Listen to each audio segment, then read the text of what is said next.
أعوذ بالله من الشيطان الرجيم بسم الله الرحمن الرحيم अल्लाह ताला के हुक्म से हजरत नूह अलैहिस्सलाम ने जानवर को कश्ती में सवार करने लगे।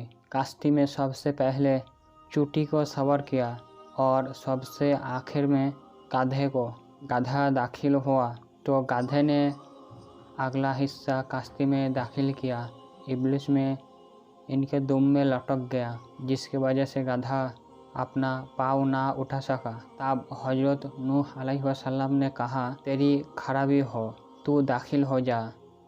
इसलिए पाँव उठाया मगर अंदर दाखिल ना हो सका। यहाँ तक से हजरत नूह अलैहिस्सलाम ने फरमाया, खराबी हो, पूरे तौर पर तू दाखिल हो जा, अगर तेरे साथ शैतान भी हो। आपसे जुबान से ये बात तो जारी हो गई। जब हजरत नूह अलैहिस्सलाम ने ये कलाम फरमाया तब शैतान ने गधों का रास्ता साफ कर दिया और गधा अंदर दाखिल हो गया और इसके साथ शैतान भी दाखिल हो गया। तो हजरत नूह अलैहिस्सलाम ने पूछा, ये अल्लाह के दुश्मन तुझसे किससे दाखिल किया? तो उसने कहा, क्या आपने गधे से ये नहीं कहा दाखिल हो जा अगर तेरे साथ शैतान भी हो? हजरत नूह अलैहिस्सलाम ने फरमाया, चले जा, यहाँ से निकल जा। इब्लिस ने कहा, आपको अपने साथ मुझे सवाल करना लाज़मी है, क्योंकि मुझे क़यामत तक हयात मिल चुके हैं और अल्लाह ताला इस तूफ़ानी अज़ाब से इस कश्ती से ज़रिए मुझे बचाएगा। चुनांचे ये कश्ती के छत पर मुझे सवार होने की इजाज़त दे दीजिए। और वो इसी तरफ कश्ती की छत पर सवार हो गया। कुछ रिवायत में ये भी मिलता है, जब हजरत नूह अलैहिस्सलाम ने कश्ती में सवार हुई एक बूढ़े आदमी को देखकर पहचान ना सके तो आप अलैहिस्सलाम ने पूछा, तू कौन है?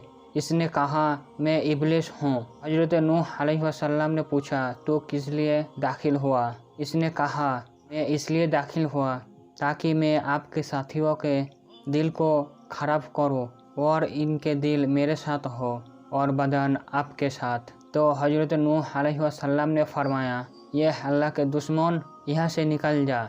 शैतान ने कहा, 5 चीज़ें ऐसे हैं जिनके ज़रिए मैं लोगों को गुमराह और हलाक करता हूँ।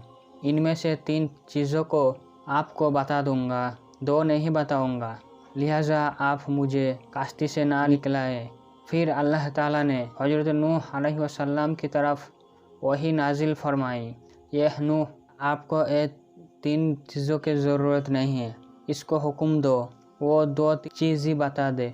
तो इब्लिस ने कहा, मैं इन दोनों चीज़ों से लोगों को गुमराह करता हूँ।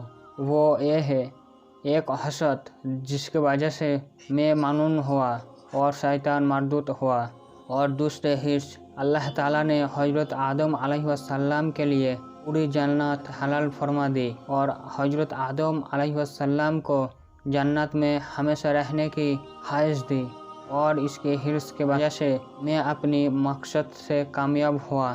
कुछ रियायत में ये भी है, जब हजरत नूह अलैहिस्सलाम की कश्ती लंगर अंदाज हुई तो आप अलैहिस्सलाम ने इब्लिस को कश्ती के पीछे हिस्से में देखा तो आपने फरमाया, इब्लिस तू चला जा, तेरे वजह से ज़मीन वाले नाफरमान हुई, तूने ही इनको तबाह किया। इब्लिस ने कहा, फिर मैं क्या करूं? हजरत नूह अलैहिस्सलाम ने फरमाया, तू तौबा कर ले। इब्लिस कहा, आप अल्लाह ताला से पूछिए, क्या मेरी तौबा कबूल हो सकती है? तो हजरत नूह अलैहिस्सलाम ने अल्लाह से पूछा और अल्लाह ताला ने आपकी तरफ वही नाजिल फरमाए। इब्लिस का तौबा की सूरत यही है, इब्लिस हजरत आदम अलैहिस्सलाम की कब्रों पर सजदा करे। हजरत नूह अलैहिस्सलाम ने फरमाया, तेरी तौबा मुकर्रम हो गई है। इसमें पूछा, वो क्या है? तुम हजरत आदम अलैहिस्सलाम की कब्र पर सजदा करो। इब्लिस ने कहा, मैंने उनको ज़िंदगी में सजदा नहीं किया, आप उनके मारने के बाद सजदा करूँगा? हरगिज़ नहीं।